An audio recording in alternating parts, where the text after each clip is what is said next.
Reading with your kids.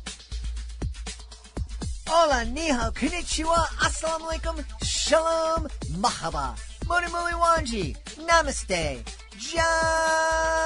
jumbo, bienvenidos. Hi, my name is Jedley, and this is the Reading with Your Kids podcast. We're coming to you from the beautiful neighborhood of Reedville in the southwest corner of Boston, Massachusetts.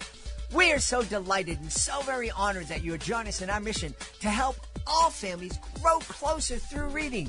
Please be sure to tell all of your family and friends about the show. Tell your kids' teachers, their principal, their librarian, the folks in the PTA committee. Please tell them all about the show, and please be sure to subscribe to the show on the iHeartRadio app, on Spotify, Apple Podcasts, Amazon Music, wherever you find your podcast. Our guest today is Rebecca Garner. She's here to celebrate Why Won't My Boobs Grow and Other Annoyances. Before we invite Rebecca into the studio, we want to let you know that this episode of the Reading with Your Kids podcast is brought to you by The Lost Colors by Sally Alexander. It's book number 1 in the Adventures of Caitlin and Rio series of middle grade novels. No one is more surprised than young Caitlin Maggot when she wakes up to find her cat Rio talking to her and the world around them suddenly cloaked and grays without any colors. Caitlin and Rio are joined by best friends Molly and Trudy. Together, they investigate the odd phenomena and discover a much larger, much more sinister plan is underway, and it's up to them to stop it before it's too late. A brilliant scientist, a criminal mastermind, world destruction come face to face with 3 clever girls and a talking cat in this thrilling adventure. Kirkus Reviews calls The Lost Colors fun and fast-moving, a bright, vibrant adventure. Get your copy today, The Lost Colors by Sally Alexander. This episode of the Reading with Your Kids podcast is also brought to you by The Power of Empathy. Be the friend you've always wanted. Book number 4 in Ruth Maley's Power of series. It is a Reading with Your Kids certified great read. Don't miss spending time with Orbit and his friends on their 4th adventure of the Power of series. This beautifully illustrated story gently teaches young children how to recognize their emotion and probably, almost as importantly, the emotions of others. Children learn what it means to practice empathy by witnessing real-life examples that are easy for them to understand. Written with easily understandable language and perfect for adults to read aloud, this book enables kids to see themselves in the examples that Orbit shares with his friends. We love this series. You absolutely have to check it out. The Power of series, Be the Friend You've Always Wanted by Ruth Maley. Joining us right now from right outside of Chicago in the great state of Illinois. Our guest is here today to celebrate her new YA title. It's called Why Won't My Boobs Grow and Other Annoyances. Please welcome to the show, Rebecca Garner. Hey, Rebecca, how are you? I'm doing great, Judd. Thanks for having me this morning. I'm delighted to have you on. You got to tell us Why Won't My Boobs Grow and Other Annoyances all about? So basically, it's about a 14-year-old girl named Emma, and it's written diary style, and it's really just Emma navigating being a teenager. You know, we have fights with friends, we have first kisses, we have zits, and a lot of wondering why her boobs won't grow. You know, I'm imagining, not ever having been a 14-year-old girl myself, that's a pretty big issue for young women. It can be. It was for me. I'll tell you that. Why do you, it's obviously a part of growing up, and we're looking at others, and it's why, why am I not as tall as my friends, and why am I not as strong? Do you think that there is extra pressure on young women? Yeah, I definitely, and I'm lucky enough, I grew up, in the late 90s, early 2000s, and the internet was really just kind of up and coming. Whereas, this Emma lives in the present day. She lives with social media. And that is something I think that has definitely impacted, the way that young girls are looking at themselves and comparing themselves to other people on the internet. Emma, in fact, actually does that at one point in the book. And she even says, I know that so much of this is fake and photoshopped, but I can't help but look at it and wish that I looked this way. So I definitely think that it's something that all teenage girls, all teenagers really, can relate to. And while not everyone, because I've had some people reach out and be like, I had the opposite problem when I was a teenager. But I think the underlying theme there is, coming to terms with what your body looks like and accepting it for what it is or what it's growing into. You make a good point, because I think that I don't know if I've ever met a teenager who's been totally happy with the way their life is changing. Mm-hmm. Yeah. Yeah. And it in so many aspects too, not just necessarily the physicality, but all of the hormone changes and the emotional changes that they are dealing with, excuse me, that they are dealing with on a day-to-day basis, along with just going through regular life. I'm a former middle school teacher. So I taught 7th grade for 6 years, and that was something I always tried to keep in mind, because I have such vivid memories of being a teenager and feeling so overwhelmed by all of the not right in front of me problems, wondering about my boobs, or the emotional turmoil of not having kissed a boy yet, or wondering if my friends are mad at me. All of those things weighed so heavily on me. So always tried to keep that in perspective when I was working with teenagers. Yeah. You mentioned, that teenagers are going through all these changes. Not only they're growing, but the chemical situation in their bodies is changing, and the chemicals and hormones that affect their mood and the way they think and how they see the world are changing. I don't remember anybody sitting down and talking to me about that. Is it happening? Are we now sitting down with teenagers and saying, hey, look, kid, I know you're feeling out of your mind right now, and it's okay, because it's just your body, and it's just what you got to go through. It's going to get better. Yeah. I mean, I think, at least from my experience, it's definitely more so than when I was a teenager. It's talked about, in the school district I worked in, there were health classes where, that were specifically focused on obviously all of the physical, but also all of the emotional and mental changes that, they're going through as they're going through puberty. I think there probably could be more for the mental load of it all. But I guess baby steps are better than none at all. Yeah. Yeah. Well, and I think we're still figuring out ourselves as adults, and as we're looking back, and as the doctors and psychologists and scientists are looking at teens and doing studies, and we still don't have all the information. Mm-hmm. Yeah. Yeah. What was the, other than just your own memories, what was the inspiration to write this book? So my own memories was definitely the biggest piece of it. Emma is not me, but she's based on me. Her experiences mirror a lot of mine.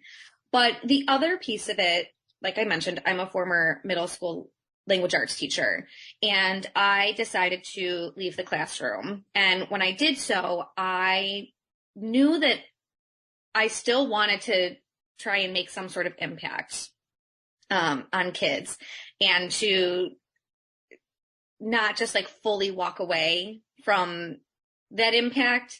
And I had always dreamed of being a writer, and I love young adult literature. And so I sat down at my computer that summer, and I was like, let's do this. There was a 14-year-old girl hanging out in my brain, and I said, let's see what she has to say. And we kind of just went from there. And like I said, many of her experiences mirror my own, but I also, took inspiration from the kids that I had worked with over, the last few years and the experiences that they had and that they shared with me, and, really just trying to make Emma, and her friends and her experiences as realistic as possible, because that was my goal too, was that I wanted this book I wanted teenage girls to see themselves in this book, to be able to relate to the experiences and to feel seen, to feel heard, because I remember that being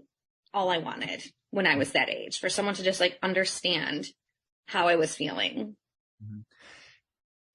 Is that the reason you chose to write this book as a diary, just to give kids a chance to really get into Emma's mind? Yes, that's exactly it. I wanted it to be, like I said, as realistic as possible in Emma's voice. Like, there's a lot of very stream of consciousness, entries late at night. There's also a lot of times, because it's all time stamped in the diary format, where it'll only be a couple minutes in between each thought, but being able to show just like how quickly their brain, Emma's brain goes from one thing to something totally different, back to the other, to something else, the way that, your brain can just like kind of jump around. So I really wanted that to feel authentic and to feel like a teenager's voice, not an adult telling a teenager's story. Yeah. Obviously, growing up and being a teenager and going through that trauma, I don't know if that's the word, but going through those changes and the challenges that presents to everybody. I'm guessing that having social media kind of magnifies a lot of those challenges. Can you talk a little bit about that? Just how, social media has made it better or made it worse? Mm-hmm. Yeah. I mean, a lot of the people who have read the book are, millennials like me. And like, I can't even imagine having social media in the way that, kids do these days. And I think, to your point, it can go both ways. There are instances in the book. There's a couple, there's an example. It doesn't happen to Emma directly, but there is an example of some online bullying that happens to someone else in her class, which, is obviously traumatizing and mortifying for that person. And I mentioned, Emma compares herself to some of the celebrity or influencer accounts that she sees, comparing her body to them. But on the other hand too, throughout there are, positive experiences. There's, one of her girlfriends posts something that, makes her feel supported by her friends after a tough day. There's also, the excitement of the boy she likes commenting on her picture, things like that. So it's a double-edged sword, just like many things. And as a mother myself, it's not something I'm looking forward to navigating with my daughter. My daughter's only 4, so who knows what it'll look like when she's 14. But it's definitely, it has its pros and its cons for sure. You mentioned that you were an educator and that you left the classroom. My wife was an educator. She retired recently after being in the classroom for 34 years. Incredible. And she definitely noticed huge changes in what was happening in her school and other schools.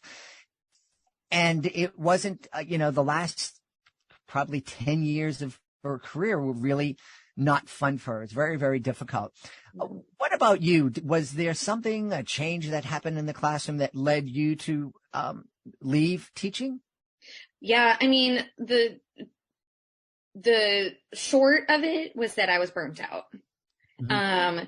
A little bit more was that, things, I only taught for 6 years. But when I first started teaching, I never dreaded going to work. I was excited. I had fun. I really enjoyed it. It was a ton of work, obviously, and I was exhausted and working really hard, but I never dreaded going to work. And then as the years went by, that changed a little bit. And I was dreading going to work, and it just felt like so burnt out. And it wasn't necessarily the kids.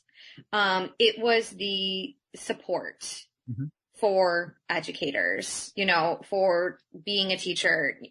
If there were, for example, issues in the classroom, with specific students or specific instances, not feeling supported by administration to fix those situations, to address those situations.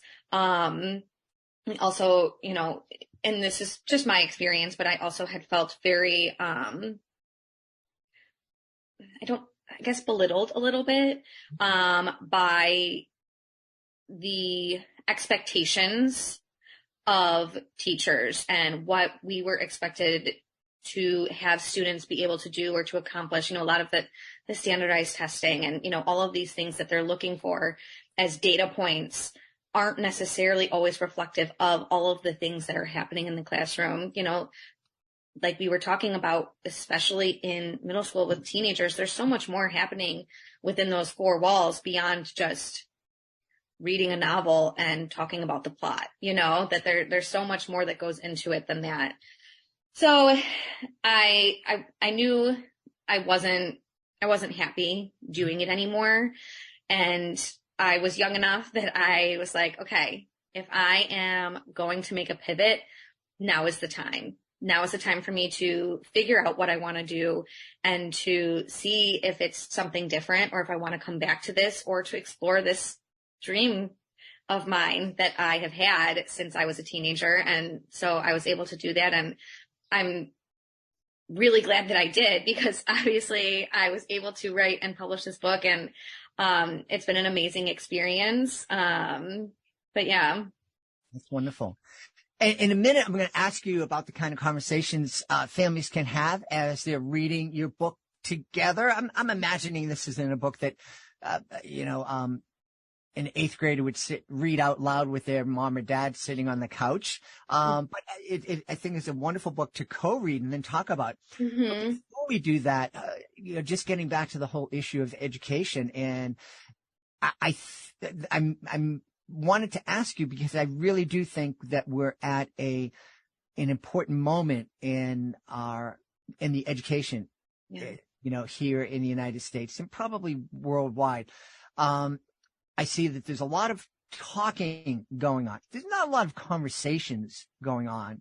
Mm-hmm. And I think that the kids and the teachers are being left out of a lot of those talks.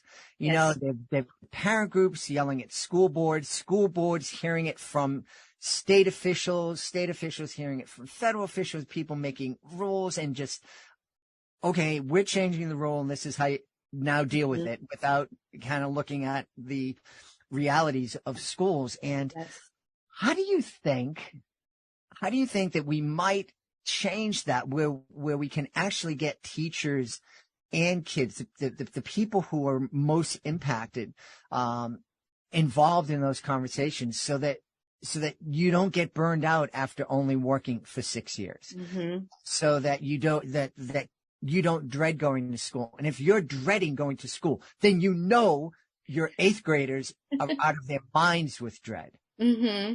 I mean, first of all, I totally agree. Like that, and that is so much of the issue. And I think my answer sounds simple, but it's not. But I think it's asking teachers what they need, what we should really be focusing on, where they need support. And I left teaching before the pandemic. I cannot imagine having taught through the pandemic and all of the things that have come with that afterwards as well, and the way that it has impacted kids. But I think that's the most important thing, is listening to the voices of the people who are in the classroom, who are working with the kids every day and who know better than anybody else, better than the administration, better than any lawmakers, better than, a lot of times teachers are spending more time with kids than their parents are. Mm-hmm. Those are the voices that we should be hearing. Those are the voices who should be sharing what needs to be happening in the classroom and what supports they need and what tools they need in order to help these kids grow. Mm-hmm. Yeah. It sounds simple. I don't think it is. Well, you know, it's one of the things that's funny. I present educational magic shows around the country, and a lot of times, this is going to seem like a very silly comparison, but I think it has merit. A lot of times kids will come up to me and go, "How did you do that?" And I say, "Well, how do you think?" And they will do this incredible, like explanation. Well, first you took her arm off and then, you, whatever. The reality is most of those tricks are incredibly simple. It's this little thing or that little move. And I think when we're talking about schools, sitting down and talking with the teachers about what's happening, finding out what it is that they need, finding out what it is that this regulation that's come down from Washington, which is 1,500 miles from the Chicago area. Hey, did anybody there check with the reality of what's going on here in the ground? Mm-hmm. And okay, so you want us to make that change. Did you also give us the funding and the equipment and everything that we need to make that happen? Mm-hmm. We were struggling before you came up with that thing, and now you're throwing another thing on our plate. Mm-hmm. Exactly. So, yeah. So what kind of conversations do you think, first, a mom and a daughter, mm-hmm. or mom and a son can have reading your book? Well, and I got excited when you mentioned this too. I had, a reader and a mom reach out who did exactly this, who read the book. They were on a road trip actually, and were reading the book, and then they would talk about it after they finished the chapters. But I think that, that there's a lot in there. And I also, one of the things I wanted to include was, showcasing relationships between parents and teenagers. So Emma has a pretty good relationship with her parents. But, she's also a teenager, and she's like, oh my gosh, why do they want to know these things? What, why are they so nosy? I don't want to tell them all of these details. But there's also moments where she kind of, and it's not like blatant, it's like, oh, my mom was right, because, that's not, kids don't want to hear that. But you can kind of see like that moment, where it kind of comes full circle, and you're like, oh, okay. But to answer your question more specifically, I think that there are plenty of themes in there that, you can talk about. One of the biggest themes throughout the book is the ups and downs of friendship. So, talking about, what you do if you find yourself fighting with a friend or not understanding why a friend is acting a certain way.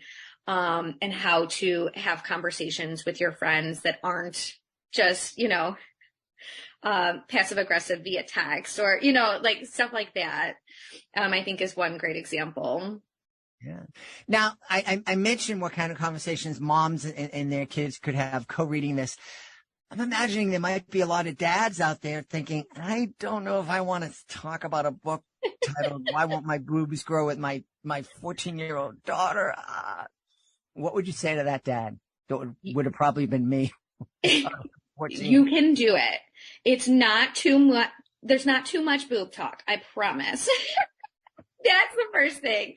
The other thing I will say, is my husband, is a 30-something-year-old man. And he did read the book, when it came out, and, his expectations were average, let's say. He's like, I'm a 30-something-year-old man. Like, this book was not written for me.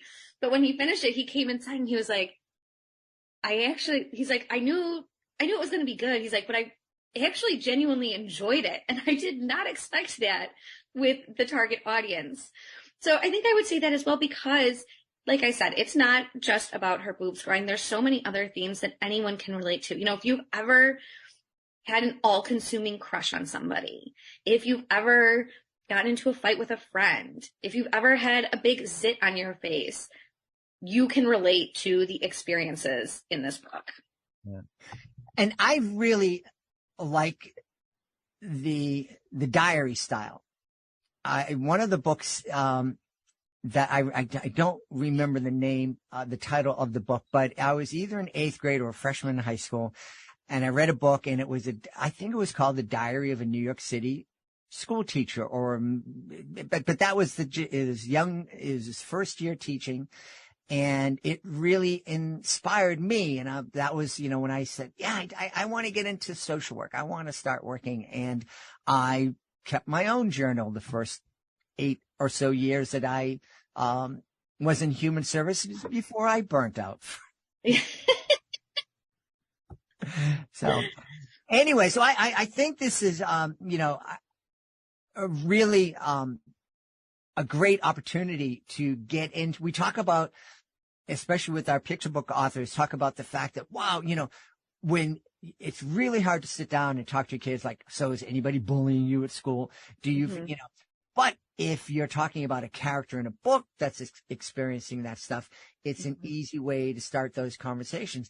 The same is true. And we have to have these conversations with our kids when they're 4, when they're 8, when they're 14, when they're 18, when they're 24, 34, it's super important to start those conversations and to continue them. So I think that this book would be a great opportunity, to have some really great conversations in the van on the way to soccer or ballet or to school or, not a probation office, but, those moments where we could be just, listening to mindless stuff on the radio or letting your kid scroll through, his or her phone, sitting down, having some conversations, about some real things, but not directly talking about them. Let's talk about this character. That's much safer. And if your kids have questions about what's going on in their lives, it's the easy way to pivot and to get into it. Yeah, totally. Yes. Rebecca, where can people go to find out more about you and find out more about your book? So the best place to find me, where you will find me most often, is on Instagram. So my handle is at @RebeccaGarner_author. You can also find me on my website, RebeccaGarnerAuthor.com, to learn more about my books. I am working on a sequel. So hopefully maybe sometime in 2023, we'll see. But definitely this is not the last we've heard of Emma. Awesome. We've had a great time speaking to the author of Why My Boobs Won't Grow and Other Annoyances. Great new YA title from our guest, Rebecca Garner. Rebecca, thanks so much for being with us. Thanks so much for having me. Please be sure to join us for the next episode of the Reading with Your Kids podcast. Our guest will be Brittany Trout. She'll be here to celebrate the adventures of Shelley and Coco. That's the next episode of the show. I want to thank the folks who made today's show so wonderful. Of course, I want to start by thanking our guest, Rebecca Garner. Please be sure to check out Why Won't My Boobs Grow and Other Annoyances. Also want to thank our sponsors, Ruth Maley. Be sure to check out The Power of series, especially book number 4, The Power of Empathy. Be the friend you've always wanted. We also want to thank Sally Alexander. Check out her middle grade novel, The Lost Colors. I want to thank my team, Fatima Khan, Rory Grady, Mirabella Q, Jordan Saley, Stephanie Davila, Skylar Strauss. I want to thank my beautiful wife for all the support she gives me. Most of all, we all want to thank you. Thank you so much for taking the time to join us today, and as always, thank you so very much for taking the time to make the world a better place by reading with your kids. I'll be looking for you in the next edition of the Reading with Your Kids podcast.